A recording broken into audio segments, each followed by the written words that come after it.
হ্যাঁ, গত পরশুদিন অর্থাৎ ডিসেম্বর 1 তারিখ বিকাল আনুমানিক 3:45টার দিকে আহ, একটা নাবালিকা মেয়ের শ্লীলতাহানির অভিযোগ এসেছিল ওই দিন রাত্রেবেলা।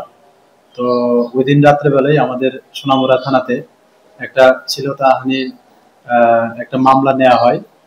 একটা মানে নতুন ধারা বিএনএস এবং পোকসো অ্যাক্ট অনুসারে।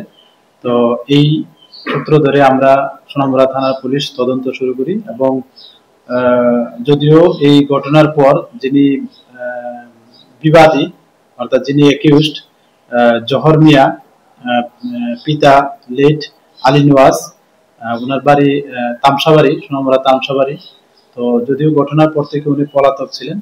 তো আমরা মানে এগুলার মানে এই কেসের তদন্তে এবং এভিডেন্সের ভিত্তিতে আমরা ওনাকে মতলব আজ শেষ রাতে ওনাকে গ্রেপ্তার করেছি।